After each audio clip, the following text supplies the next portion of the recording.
So, Steve Cropper, Al Jackson, Booker T, Duck Dunn, how did that meld? How did that? Well, of course, Steve, as I say, came out of the group Marquis, and I met Al Jackson when he was a drummer with Willie Mitchell. And Al's dad was a musician also, had the band here, right? Al Yep. Sr. Willie was playing a club in West Memphis called a Plantation Inn. That was years ago. That was the You place. remember? That was the place to be, right? And I was too young to go, but I heard all the stories. I went over there once and I was talking to Willie, and Al Jackson, of course, was his drummer. And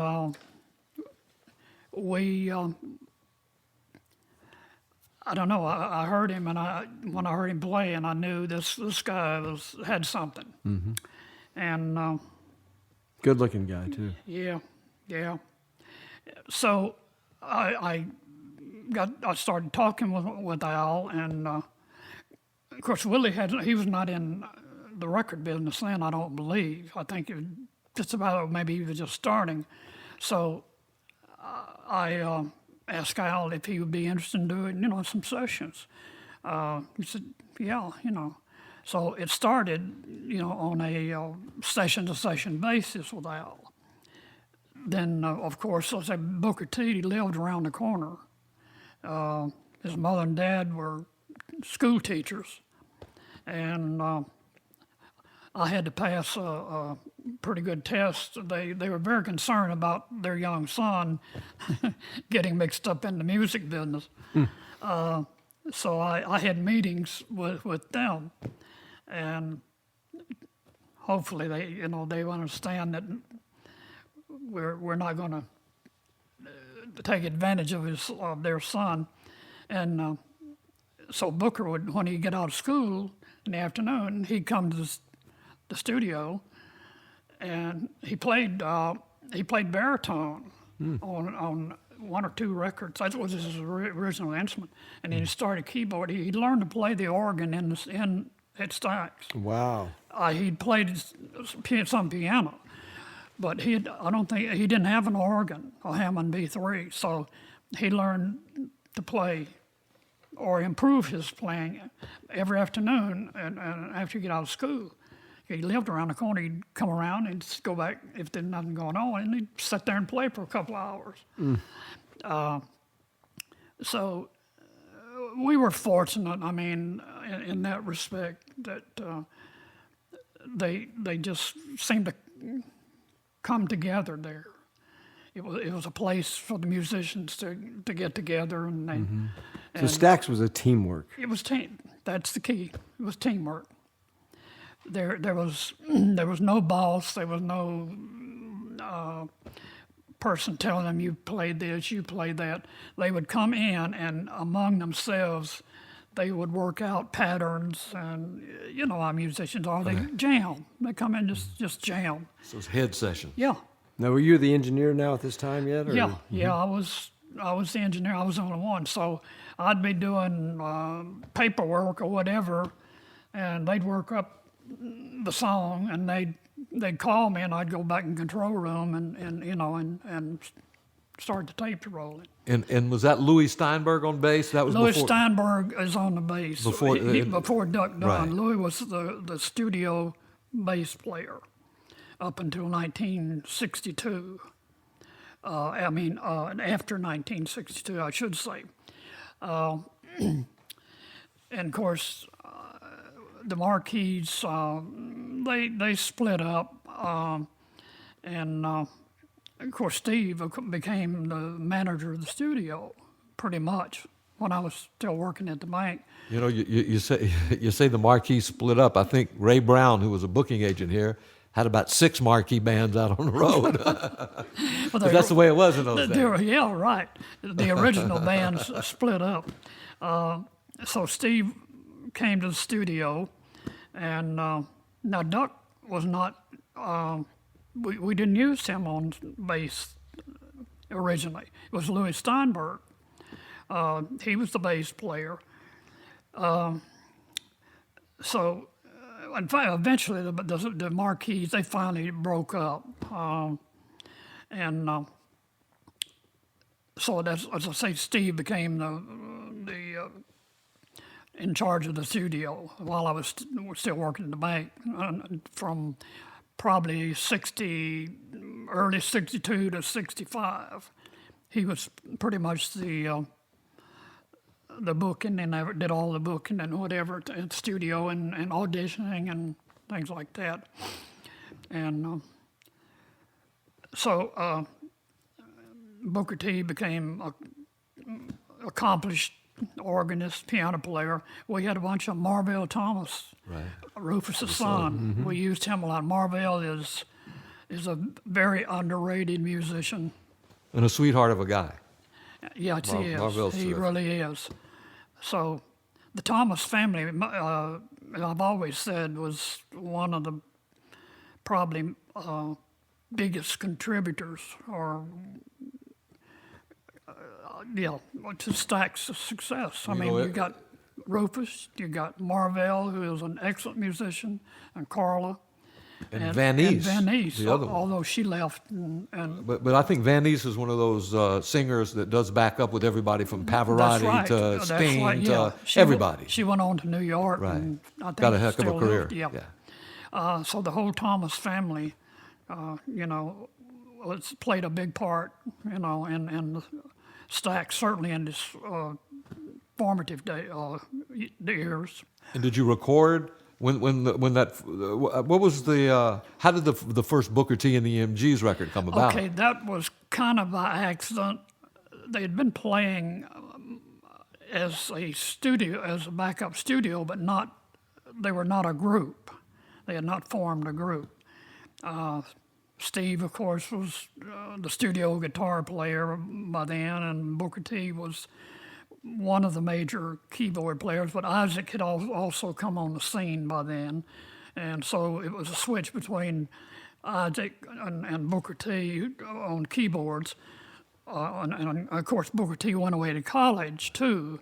And then Isaac stepped in along with Marvell. So we had, we had a choice of some excellent musicians. Isaac Hayes, Marvell Thomas. Isaac Hayes, Marvell Thomas on keyboards. I mean, you can't beat those two. But anyway, Booker T and the MGs was kind of a accident in a way. We had, I think, Booker and Steve had been working on a couple of ideas, as we call riffs, on some instrumental things. But as a group, they had not, really gotten together and say, we're going to form a group. It wasn't like that. So one Sunday afternoon in 1962, early part of June, I believe it was, hot. Man, it was hot, and no air conditioning in that studio. And Billy Lee Riley, you know the name? Oh yeah, Oh, sure. yeah. Billy Lee. He was Flying Saucers, Rock and Roll. That was Billy on was Sam's not- label, yeah. right? That was on Sun. Yeah, yeah. He had some hits on Sun, I believe. Billy and I had talked, and he was going to come in and play us. This was after, I guess, he was released by Sun or whatever. A Sunday afternoon in June, 1962. I talked to him, and he was going to come in and put down some things that he had worked on. Okay. Well, we got there right after 1 or 2 o'clock in the afternoon on a Sunday afternoon. And there's 2 stores here, and I don't know exactly which one, but the outcome is what is interesting. Steve said he never showed up that afternoon. I've heard that. Right. yeah, Okay, yeah. I say he showed up, and we took a break, and he left. We got ready to go back, and he was nowhere to be found. But either way, nothing. We didn't accomplish what we were there for on Sunday afternoon. And everybody said, "Man, the afternoon is shot." I think Booker and Steve, some of them had been toying around with some riffs or something, as we call them.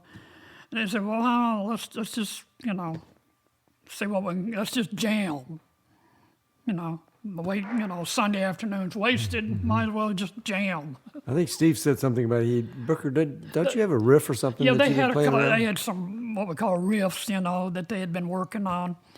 Okay, so I said, "Fine." I go in the control room and they run over something. It was a blues thing. We called "Behave Yourself." That's the title of it. But it was just a blues riff. They started playing. I said, "Hey, man, this is great." So I hit the record button. We made a couple of takes, and everybody come in and listen, because everybody would crowd in the little control room, and it's 105 degrees in there. And everybody, "Hey, man, that's great. What are we going to do for the other side?" And I think Booker or some of them had been working on a couple of riffs.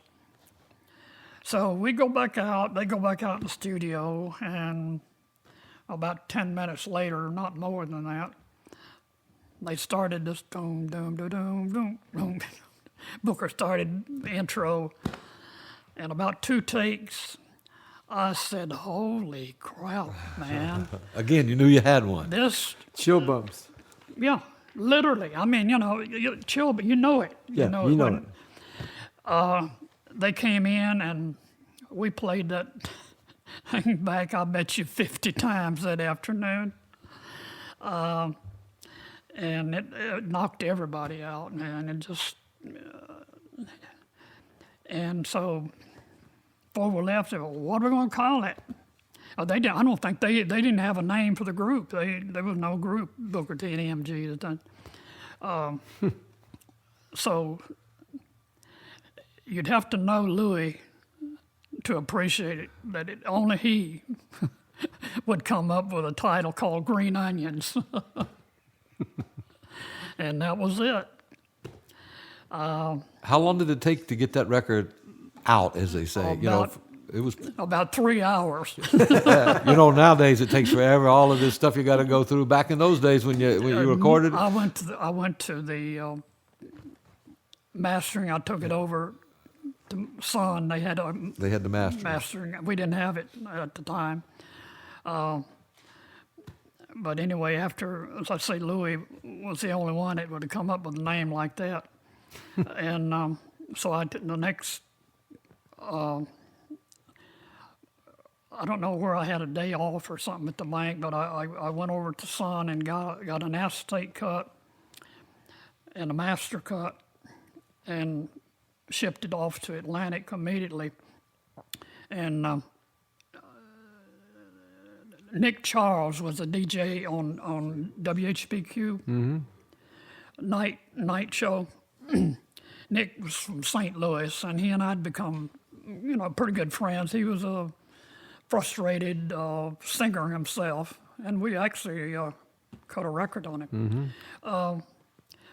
So Nick came in. I don't know, it was that afternoon or earlier than that, whatever. He said, "Man, that's a smash." He said, "Get me an acetate on that." I said, "Okay, what are you going to do?" "I'm going to play it." On Monday night, following us recording it on Sunday, Nick played it on his show. Now, I've said this many times, had his PD been listening, he would have been fired on the spot. You just didn't do things like that on a top 40 station, especially WHBQ. But anyway, Nick Charles was the first DJ to air Green Onions. And it had the title Green Onions, or? Yeah, we had the title. Louis gave it the title before we left Sunday But you didn't have the name of the group, or did you? I don't think we did have final. No, I don't recall where we. I don't know exactly when that came about. Right. But we had the title. Yeah. Was it once you did get it out and shipped it to Atlantic and they serviced radio, was it a quick hit, instant hit? It was one of the fastest hits that we had had. And so this is 1962 in June. And so do you feel like, I know you were talking about how Rufus really got you started, and then Carla had the big record, and you got the name recognition, and then the marquees. But would you say that Booker T and the MGs, when you had that hit with Green Onions, it really exploded you? It did. I think that was the record that put Stax on the map. And for the next 6 years, I guess, 6 or 7 years, it was Otis and Booker T and William Bell and Sam and Dave and Eddie Floyd and the Barcades and Albert King. Yeah, when we hit with the Green Onions, and it was on the Stax label, see, that was the biggest recognition of the name that we had, see. And of course, Rufus had come in there with the dog, and walking the dog. Oh, it was a little story about the dog. That was a dirty dance. Oh, right. At the time. My wife attended church in a small church just a few road blocks up from where we lived on a Sunday morning, and after the dog had become a pretty big, big record, at least locally, it just broke out here. And the pastor got up and he started talking about this dirty dance that's going to take the devil. It's called the devil dance. And my wife was sitting there in church. She said,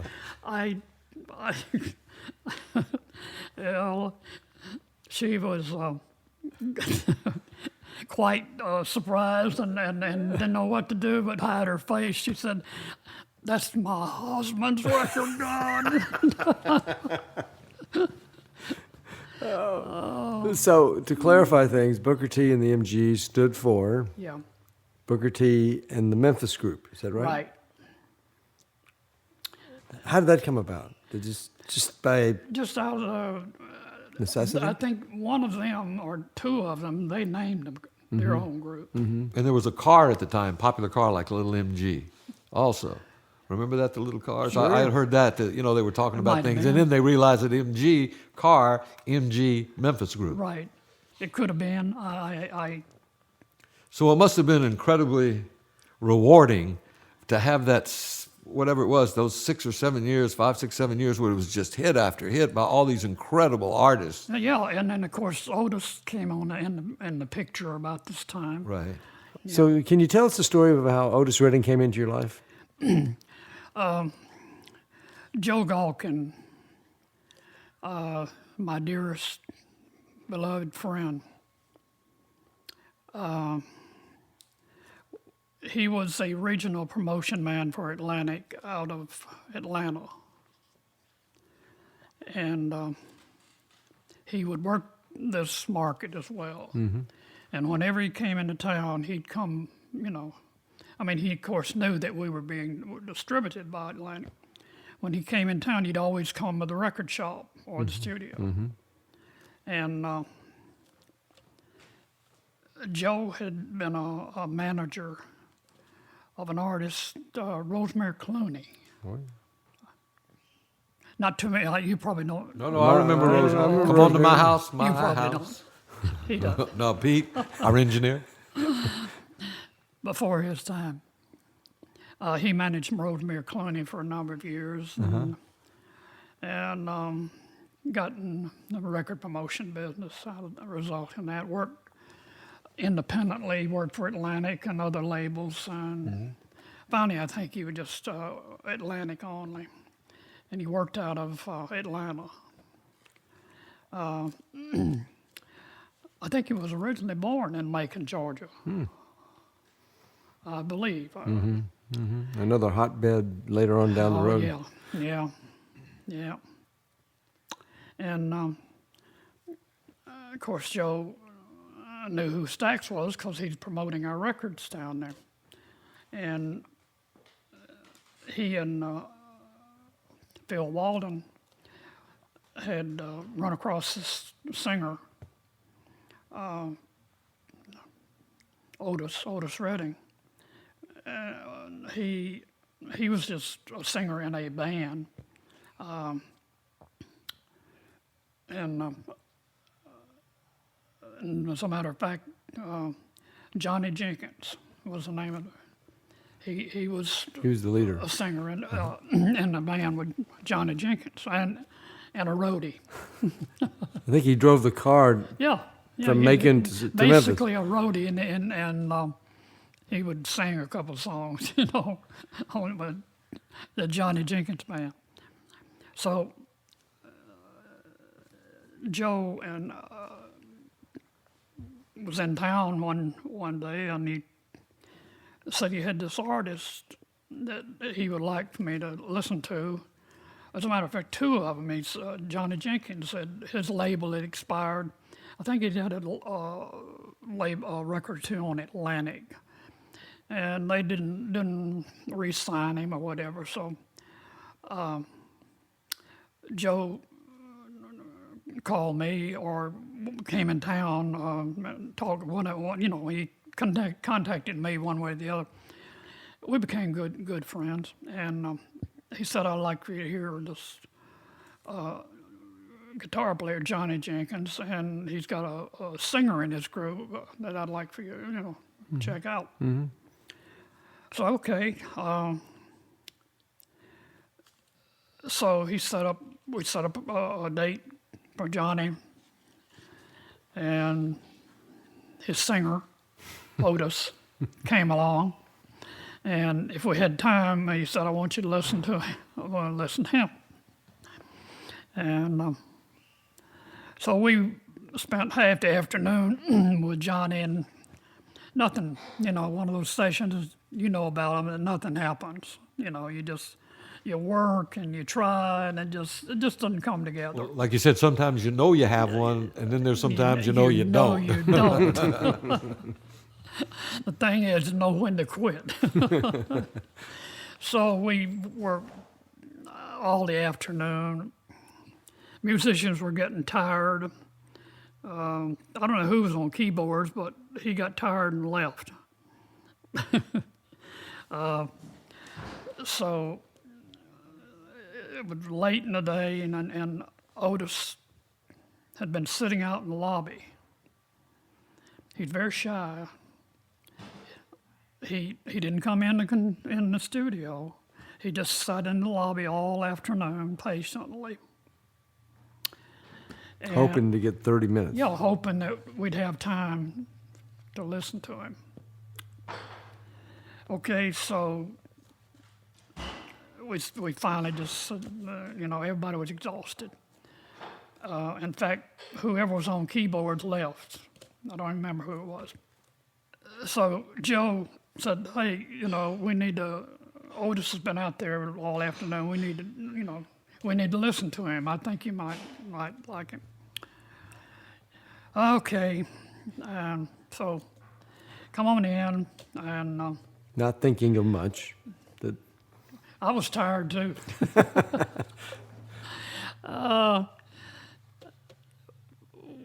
We said we got no piano player. We that would only be 3 musicians here. And Steve said, I'll Cropper said he'd play the piano, and Johnny would play the guitar. And Steve plays the piano about like I play the drums, not only, just, block chord, triplets, barely making the right changes. So anyway, we set about recording Otis, and it was called Hey Hey Baby. We made a couple of takes on it, And I turned around and I said, Joe, you sound like Little Richard. I don't think the world's waiting for another Little Richard, which he did, you know. And Joe, if you had to know Joe, he's such a lovable character. The eternal optimist. That's all right. That's all right. He's got another song. I said, okay. But everybody said, man, let's go home. So we made a take. Not literally, I think we made one take on These Arms of Mine. Oof. And either I was so tired or out of it, or maybe I don't know a hit when I hear it, you know, which a lot of guys tell me that's true. I don't think so, Jim. They I don't laugh think at that's me. true. I I know. don't think They used to laugh at me. If Jim likes it, it ain't gonna be no hit. I said, fine, you know. Let them think that. Or if he don't like it, it's a hit. Nobody was really all that impressed, you know. But we say, okay, Joe says, that's all right, that's all right. And we put the record out. So you signed Otis on the spot? We signed him. I signed him, yeah. Wow. No, I would never, that's one thing I learned lost in my brief loss. You sign them before they leave. So we put the record out. Hey, Hey, Baby was the side Joe wanted to go on. Well, nothing happened. Absolutely nothing. And everybody we forgot about the record. And must have been 3-4 months gone by. I get a call from John R. Richburg out of Nashville, WLAC, 50,000 watt clear channel from Chicago to New Orleans. And I'd say most of his listeners were African Americans, 90% of them probably. Mm-hmm. Well, I don't say 90%, but he had a big African American audience. John R. called me one day. He said, man, you guys are crazy. You're on the wrong side of that Otis Redding record. So, man, and he flipped it? Yeah, he had flipped it and started already on his own. And he was already getting a response out of it. I said, John, I don't know, man. I said, John, I'll tell you what I'll do. I'll split publishing with you and you can go ahead and stay on the record. Well, that's payola, but I mean, you know, it exists in everything from politics to advertising to yeah, right, the whole country. It's the way of the world. Yeah, you know. So John played that record, I guess, 6 months, and it broke. He broke the record. We started selling the record. wow. And I started listening to Otis Redding.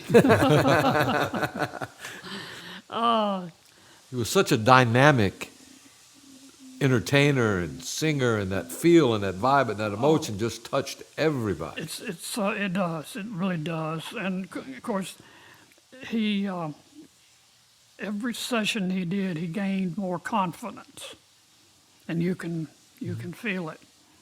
And he has a keen sense of harmonies.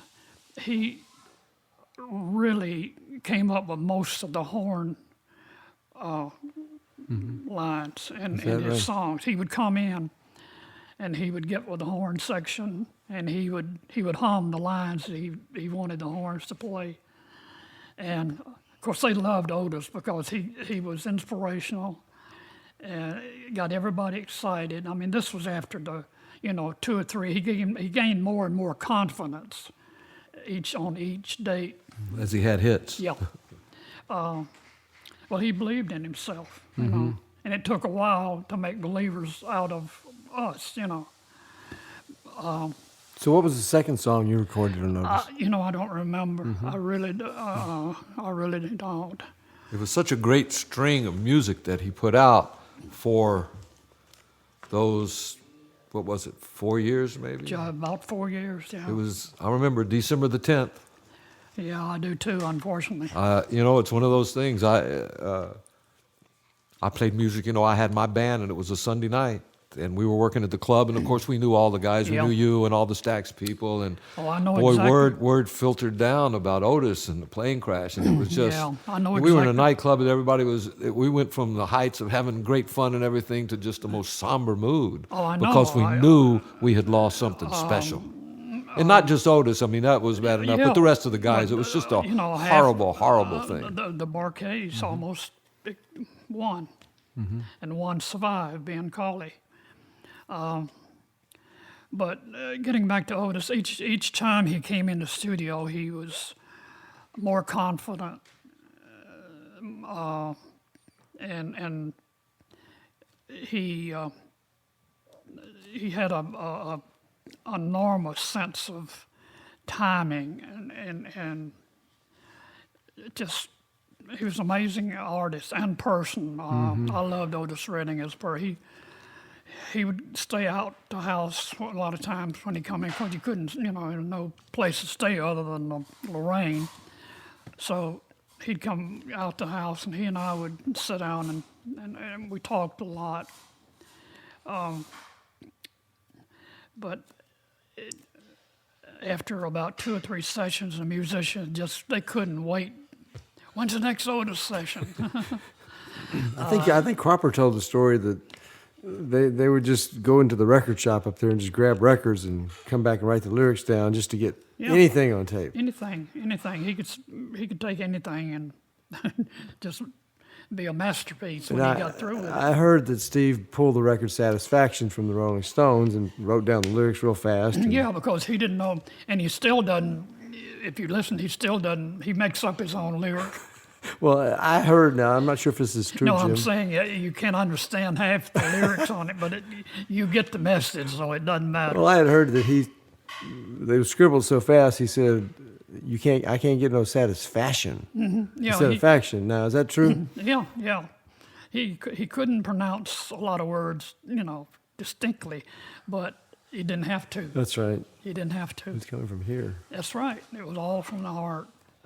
People ask me, of course, Dock of the Bay was his biggest hit, but that's not, to me, his best record. You get Shake. You got Try a Little Tenderness. I have always said, to me, the best Otis Redding record is Try a Little Tenderness. Absolutely. That's my I get my chill bumps right now preference. saying that, hearing that, yeah. Because For him to take that song and do what he did. I mean, he took it from here to here. Unbelievable. so And it was a very unusual. Try a Little Tenderness that's who had the hit on you that? know- Somebody that was Sinatra or somebody. It was in that ilk, pop, from that age, somebody that like era. Yeah, that was certainly not a R&B. No, or not what whatever. he did to it. Frank Sinatra, and probably he did it, I think. But it was a big pop record back probably in the 50s. I know Otis. And I don't even know where he came up with the idea. Wow. It was his idea. Now, I know Otis, when he would sing that song live, it would go from here From here to and way go up through there, the and all of a roof, sudden yeah. it was just like a religious experience, if I'm not mistaken. It was. It was definitely, you're right. There's nobody like him. But when people ask me what is my favorite over Otis Redding, they think, wow, Dock of the Bay. No, it was his biggest record. But my favorite record is Try a Little Tenderness. And when he doesn't, you're right. I've always said when he opens up, oh, she may be weary. Them young girls, they do get wearied. If you listen real closely, I think that's what he said. Instead of weary, Right. they do get wearied. But that was Otis. Yeah, that was Otis. That was the charm and the He beauty and takes the soul a of Otis song Redding. and makes it his. He'd make up his own lyrics sometimes, right? Yeah, he would. Either forget it or whatever, but when he could go into that fade, Ad-libbing. that ad lib fade that he did, and boy, the intensity, he was one of a kind. He really was, and I still miss him. It's not many days go by that I don't think about Otis. I can imagine. The person, I don't mean this because he stayed out at my house a lot. We got to know each other really well, and He was a mild-mannered man, right? he was very. I never saw him get really upset. I saw him get a little agitated, maybe, when I saw him, but and he respected the musicians, and they loved him. The horn lines that he come up with, Wayne and Andrew, they would just freak out, man. How did he do that? You know? Can you tell us, Jim, a little bit, just to digress a little bit about what it was like going from Memphis to playing London and Paris and recording those sessions live? What was that like for you? Had you ever been out of the country at that point? That was my first trip in 67, I believe. That was my first trip out of the country, and of course we recorded two albums, and I didn't get to really appreciate the performance because I was with Tom Dowd and I were Engineers. running, recording. Wow. We were backstage, and so he and we were setting up the mics and taking care of that end of the. But I could hear the reaction from the crowd, and it was unbelievable. They loved the Memphis sound in London They loved and Paris. it, and of course, Sam and Dave were on the show, and Otis and Sam and Dave, they were trying to they were competing with each other, so it was really unbelievable.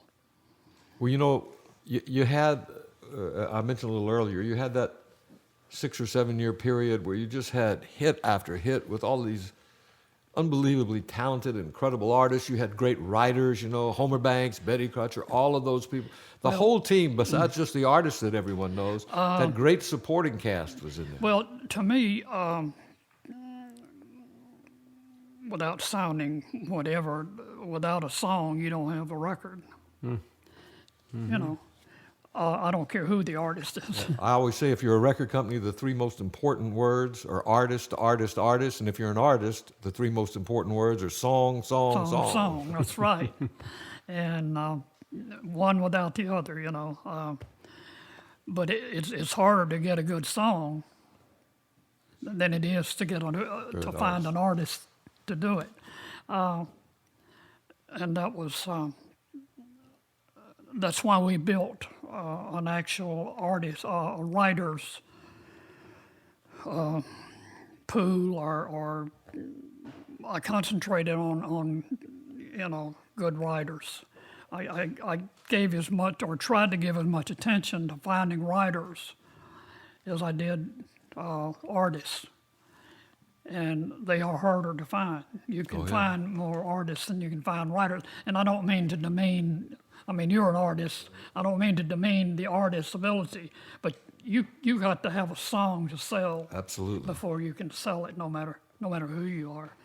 And that was one of the things that, and all I did was patterning it after Joe Bett music. I saw what he was doing. He had a writing. Oh, he did. He had a writing staff. Motown, we're talking about. Motown, yeah. And so I always admired and respected that old Barry Gordy. He understood you got to have that song, and so we had writers on salary. We put once they had proven themselves, then we had them on a regular salary.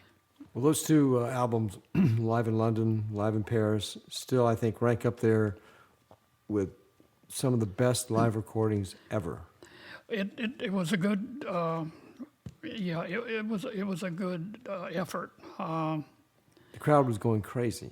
Yeah. They had to bring Sam and Dave back like 20 times or something. I don't know, crazy. Yeah. Except in Paris, I think I may have told you this. Otis was going to do his song "Fa Fa Fa Fa Fa," and started off doing it in French, and they booed him. Because he was trying to speak. I think that was the most the shocking thing that ever happened to Otis, I'm They sure. wanted to hear It the didn't happen American. too often, though. No, that was the last. He didn't do that again. They wanted to hear the American version of that song. They didn't want to hear him in French. So Jim, you had, like I said, you'd had this great run. You had these great artists. You had these great writers and these producers. Everything. The company was such a big success, such a gigantic name in American music. And then in 1968, you chose not to renew your deal with Atlantic, and then you eventually sold the company, right, to Paramount? Yeah. So in 1965, Jerry Wexler called me and said, well, the contract, it's expired. We'd been operating without a contract for several years with Atlantic. And said, Jerry said, they're pressuring me. I need to get a contract. He kept insisting. So I finally agreed. This was early part of 65. I agreed to a 5-year contract with the provision that if you cease to be a shareholder in Atlantic, the contract is void within, I think, 6 months or something. Apparently, I didn't stay in law school long enough. Jerry sent the contract down, and I didn't bother to read the thing thoroughly because Jerry and I had been operating. The infamous fine print. Right. Jerry and I had been operating on a handshake for years without a contract. And I didn't bother to read the fine print, and it stipulated that the masters belonged to Atlantic, even though we paid for them.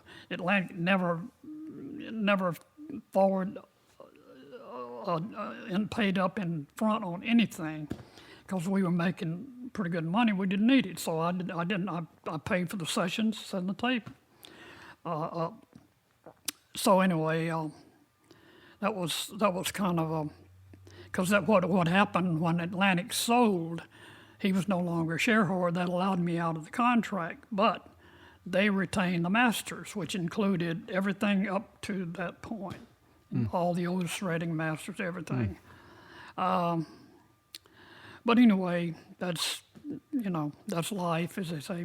But you sold to Paramount, is that right? We tried to sell to Atlantic. See, they sold to a Time Warner. Right. They sold out, and Jerry said, come on up. We might be able to negotiate a buyout, whatever. Well, they offered me some ridiculous amount, and I almost walked out of the room. Anyway, that was the end of the STAX Atlantic relationship. Because Jerry said, well, I can't overrule the Warner Brothers, blah, blah, blah. I'm sorry, I didn't know that was in the contract. And anyway, he apologized for it, but we wound up without any masters. So in 1968, we were starting like a new record company with no masters. Starting from The scratch. catalog was gone. Of course, they still owed, the royalties as they were due, but that was small amount compared, what To owning the masters. they're owning yourself. masters. So they owned all the Otis Redding masters, and anyway, we sold to Paramount. Well, it's actually Gulf and Western, and it was one of those conglomerates. Paramount was one of the divisions of Gulf and Western, and we thought we could operate, independently. That was the whole, that was the way the deal was supposed to go down. Well, and within a few months, we were, of course, selling more records and whatever than Paramount was selling, the Paramount Records division. So they wanted to move the company to California. That was that was intended in the beginning. We didn't know that. And take over probably management, Well, we, make a long story short, we bought the company back. We borrowed the money from union planners, paid them off, and for the first time, Stax was an independent record label in 1968. And was that the start of that era with Johnny Taylor and Isaac and That was the start of Staple Singers? or what- Staple Singers. Yeah, Isaac became an artist, of course, and here we were with a payroll, a big artist roster, no masters. Ooh. We had all the makings of a record company, but no catalog. I mean, so we had to literally go in and we recorded, I think, something like 20 albums in a very short period of time. So we'd have a catalog to, to Bring some give capital. our distributors. Otherwise, no product. And out of that, of course, we made a lot of bad records. I mean, you go in a hurry and just throw things together, you're not going to come out with a lot of good stuff. But out of that came a record or album with Isaac Hayes called Hot Buttered Soul, a single of the old Glenn Campbell record, By the Time I Get to Phoenix. That was Isaac's first hit. Is that right? Yeah. And that was a long the song too, beginning, right? Yeah, the beginning of rap. He had about a 10 or 15 minute rap in front of the song. So when you talk about rappers, I mean, of course, different kind of rap today, but Isaac Hayes is the original rapper, if you want to, Look at it that way. look at it absolutely. that way, yeah. And it, amazingly, it was a very big album, and it put us in another category. That was about the only album that, out of the 20 whatever we did, that was any good. But then Al Bell signed the Staple Singers, and they, of course, immediately, had several big single records. Yeah, Well, they were such a big profile in the civil rights movement. yeah, they And, were. Yeah, they were. So they were so well known within that area. Yeah, And of course, they had, like we were talking about before, they had great songs and they performed them really well. yes, they did. And Mavis, Yeah, to this Mavis. day, fantastic. Yes, she does. Oh, yeah. So was that around the time that you came to Los Angeles and did the Watts? Stack? The Watts. The Watch Stacks, yeah. That was Al Bell's idea to do the Watch Stacks thing. We didn't sell a lot of albums, but it got a lot of national recognition for us. But the Staple Singers, of course, their hits were, very instrumental in getting us back, into, Respect Yourself. yeah, Respect Yourself, yeah. Then, of course, Isaac did the soundtrack on the Shaft, and we, of course, did something that very few record labels, even larger, certainly larger than Stax, has never been able to do, and that's an Academy Award That's right. Wow. for the soundtrack. Wow. Isaac won that year, I think it was 71. That was, we were quite proud of that for a little label out of the theater on McLemore Avenue nobody ever heard of. I think it's important to, we have a worldwide listening audience, and to any of you out there listening that come to Memphis, you have to go to that intersection of College and McLemore, because that's where it all happened. And, there's so many things. The Sun Records people go to, Graceland, they want to see the river. You got to go see Stax, because if you love music, that's a place you'll love to go visit. They've resurrected the building. They've got a great museum there where they have all the artifacts from the days. It's a fantastic place. Jim, a few other things real quick. You told me one of your mistakes you made was Aretha Franklin. Can you tell me a little bit about that? Jerry Wexler called me. I don't remember. It was probably in 60, early 60s. Well, not early, maybe 64, 60, sometime 65.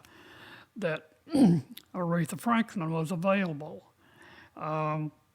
She'd been on Columbia, I think, for a number of years, and she wasn't happy with where her career was going, and so Jerry got in touch with her, or maybe she got in touch with him, I don't know. And he called me. He said, Aretha Franklin is available. Would you like to sign her? I said, sure. He said, well, she wants $25,000. I said, oh. Now this was before before we had $25,000 in the bank to just so. And of course, hindsight, as I say, is great. Yeah, looking back, it was a big mistake, But I would have had to borrow it either from Atlantic or somebody $25,000 to sign her. And who knows, we might not have been able to, select the right thing for her, or she's a great artist, but you still got to have the right combination of songs and a number of other factors. Is that when she took Respect and had the hit from it? So Jerry signed her, and I don't remember what, I think Respect was like her second record or so. I'm not sure. I wouldn't mix. But anyway, Respect, of course, being the Otis Redding record, which did well, but of course, Aretha's... She changed it around a little bit. She changed it around a bit and took it to another level. And so we made a little money. We owned part of the publishing on it. Well, that's good, yeah. Well, Sam Phillips sold Elvis for $35,000 to RCA, and a lot of people said, well, that was a bad move, but at the time... Yeah, $25,000 at the time was a lot of money. I mean, so we passed on it, and, it was a mistake, as I say, looking back.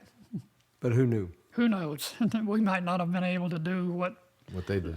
What they were able to do with her.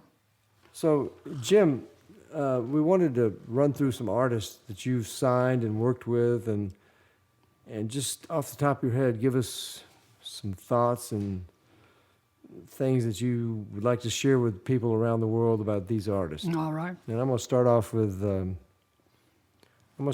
Rufus Thomas. Rufus Thomas is a unique artist, to say the least. He's almost a comedian. He could probably do stand-up. He knows what he wants. He'll listen to your ideas, but when he comes in the studio, he pretty much has everything already laid out the way he wants it. And he will direct the musicians, but he'll also listen to their comments as well. He's flexible, but he's easy to work with, and a lot of fun and on sessions. Because his shows, he gets up with his short pants on, and he does the chicken and the dog, and he acts out his records on stage.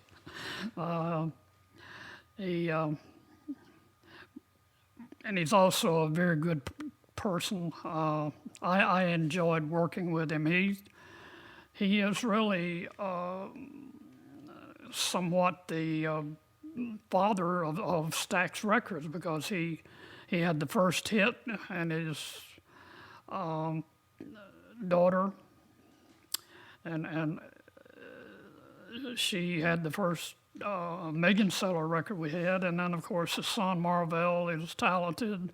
His other daughter Venice.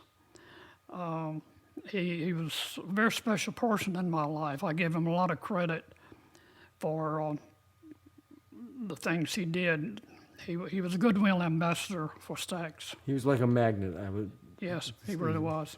And you know, we've talked about Otis already. You've talked about Otis and you talked about Booker.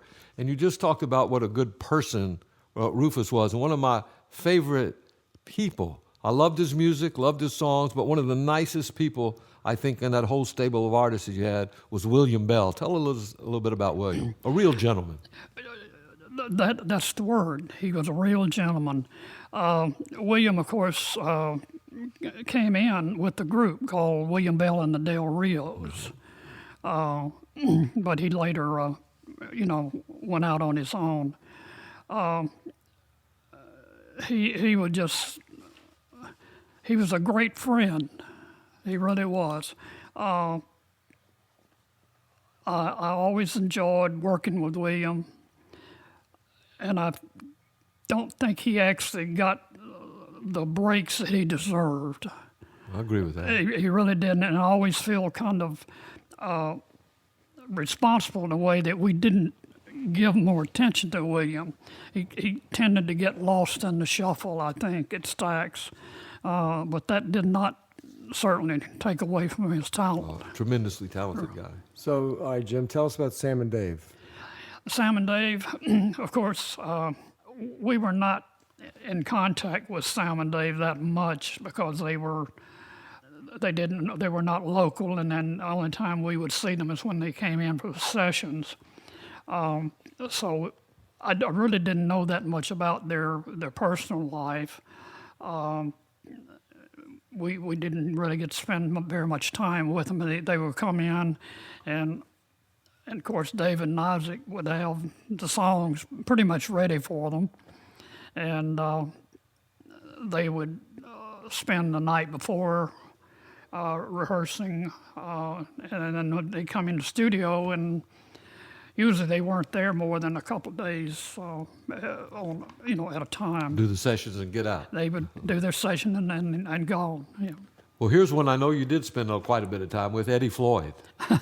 Yeah, Eddie was he was certainly a part of the Stax family, and is always he was fun to be around. I never saw him depressed, and he kept everybody up, and he just such a likable person. Here's another for you, Jim. How about Albert King? Tell us a little bit about Albert King. There's only one Albert King. You got that right. The only one Albert. He walked in the studio one day, literally, without anybody knowing. I guess I didn't know he was going to show up. I didn't know anything about him.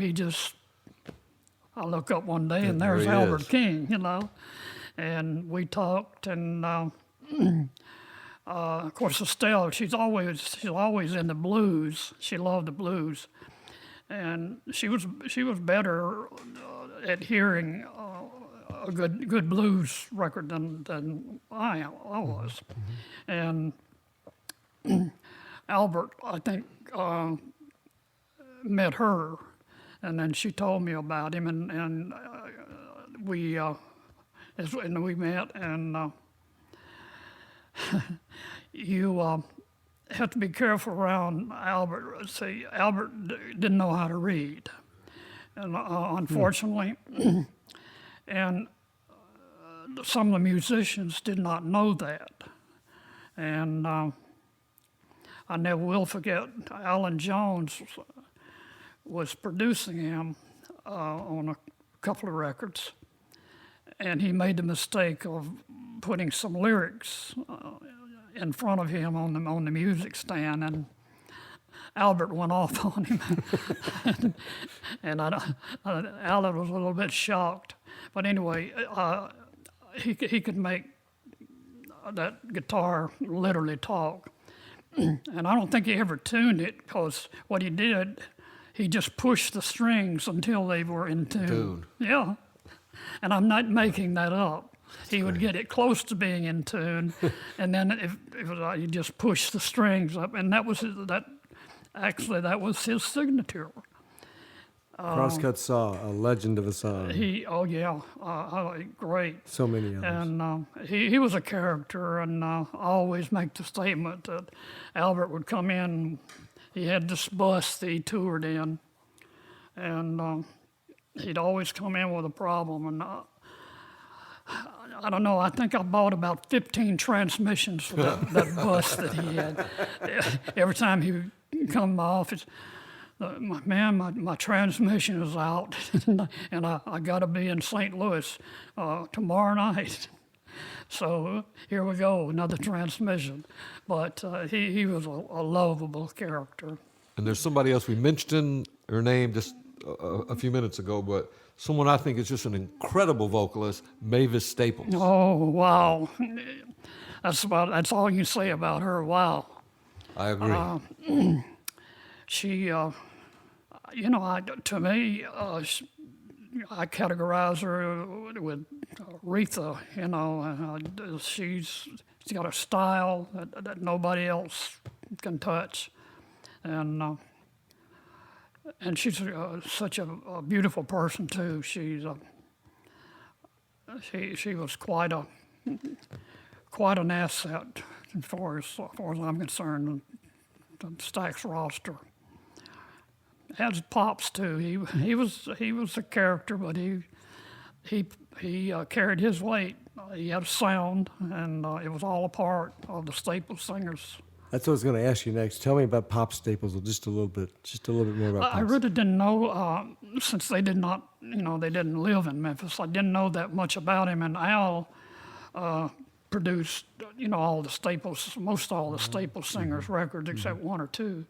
So I really didn't know Pops that well for his person, but the group was phenomenal. And did you work much with Johnny Taylor yourself? I did initially. Johnny was, again, a character. Johnny would come in, and he would bring a case of beer with him, because that would last him through most of the session. Most of the session, but not all of it. Not all of it, if we were there, all day. But he, again, there's only one Johnny Taylor. I remember one situation, and Johnny was in Jamaica, I believe it was Jamaica, and we get a call, he's in jail. He was caught in the airport with weed in his pocket, not trying to hide it, it was just in his pocket.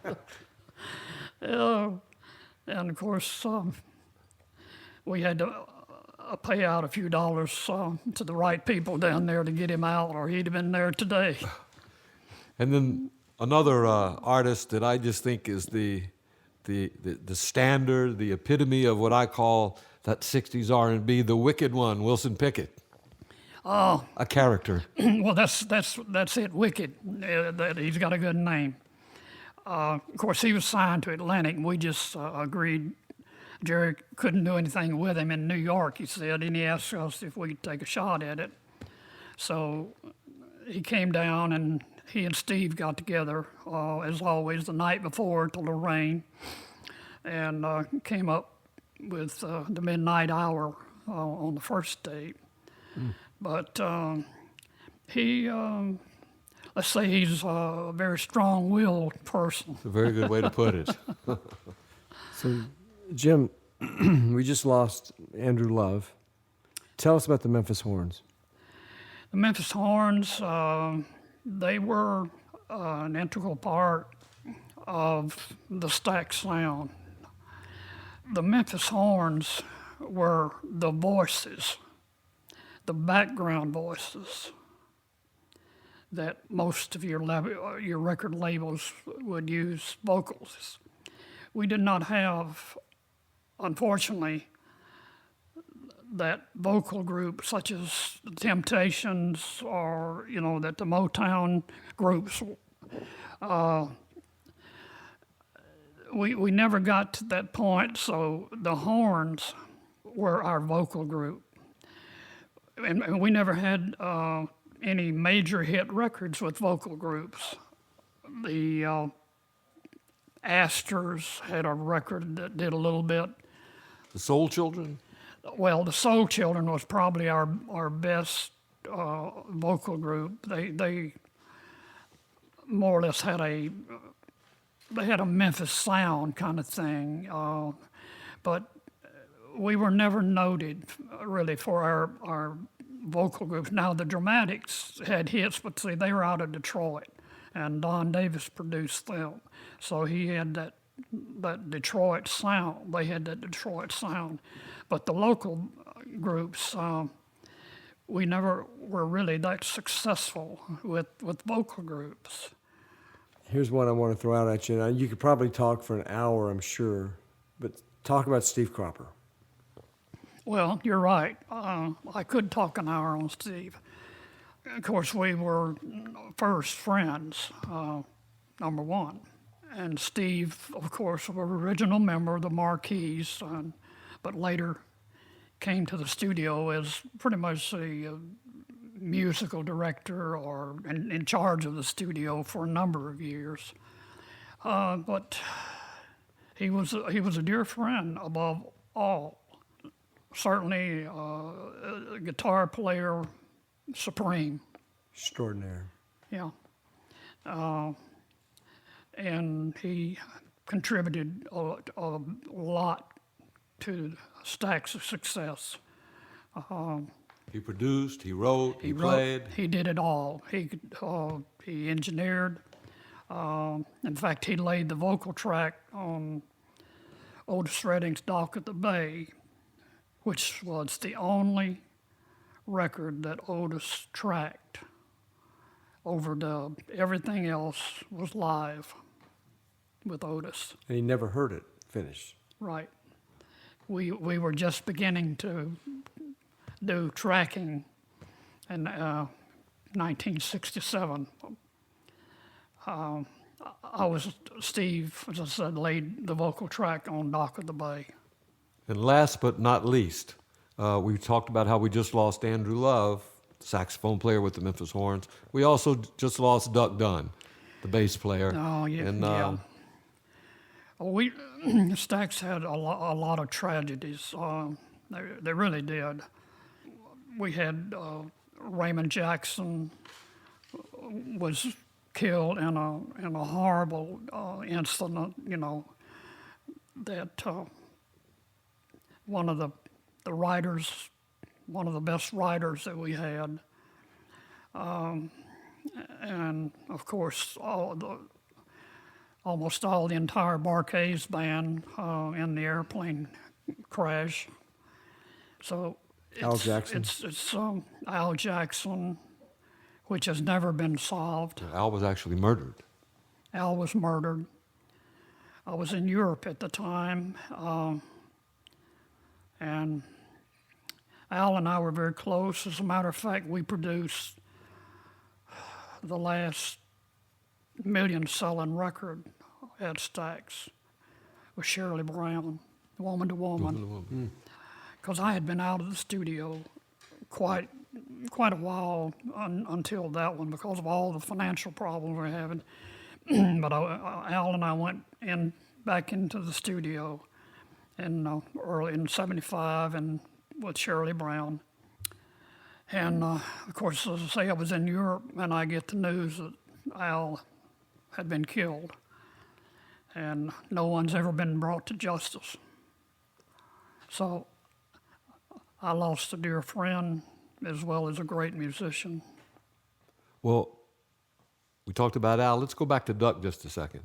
And the Duck Dunn that I know was such a joyous, outgoing, fun-loving, never down kind of guy. Is that the way He was. All, He and was. I never had the privilege of actually being in the room there when y'all were cutting the records, but I imagine that he was the same way in the studio as he was on the street. He was. He did not change. He was the same person in the studio or when in wherever he is. He's Duck Dunn, and that's it. And he was always upbeat. I never saw him get down, and he was one of a kind. He really was, and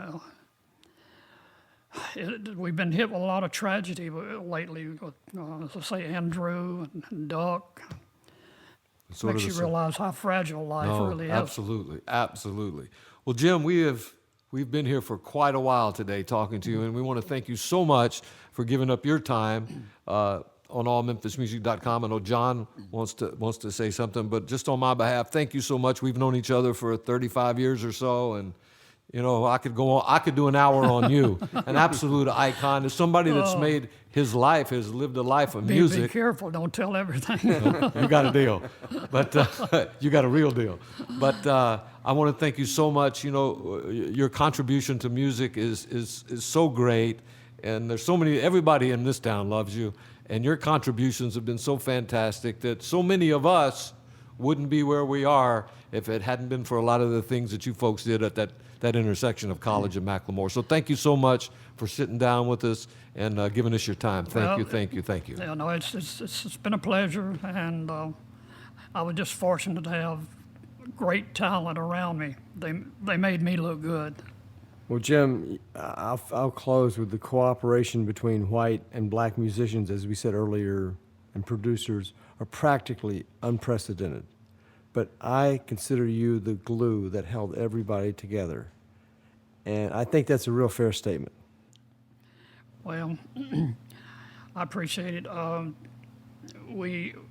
guess we were a trailblazer in as far as race in Memphis, because when we started in the business, as you all know, this was a very segregated town, and what happened on Macklemore Avenue, I think, was certainly probably not only unique, but probably the first real situation where black and white worked together and really enjoyed it. I agree. And I've known you for a long time, too, coming from the radio side of it. I had many days of coming to your place and just hanging out and watching magic happen. And I thank you so much for that opportunity. And I know, I'll tell this quick story, but you used to call me every night. I did. When I was on the radio station. And ask you to play Alice's Restaurant. By Arnold Guthrie. And you know what, to be honest with you, Jim, I used to love to play Alice's Restaurant because it was a long song and it gave me a chance to go outside and take just a little bit of a break, if you know what I mean. So I thank you for requesting that song and giving me the opportunity to come to Stax. I'll never forget the Party for Soul Man when it came out and probably went to #1. There was just an afternoon of just joy and love. And It was my pleasure, and I thank you for all the things you did. You were playing STAX Records when no other FM station or pop station in that city would play them. So we owe you a great deal of thanks. Thank you, Jim Stewart. Here on allmemphismusic.com, it's been our pleasure. It's been a great afternoon, and we thank you. You're quite welcome. You've been listening to a conversation with Jim Stewart on allmemphismusic.com, and we want to thank Jim for taking his time to speak with us today. We also would like to thank Kevin Kane and his staff at the Memphis Convention and Visitors Bureau for their continuing support of allmemphismusic.com and their help in making this interview possible. And a big shout out to our producer and engineer, the one and only Pete Matthews. And thank you, our listeners, for listening to allmemphismusic.com.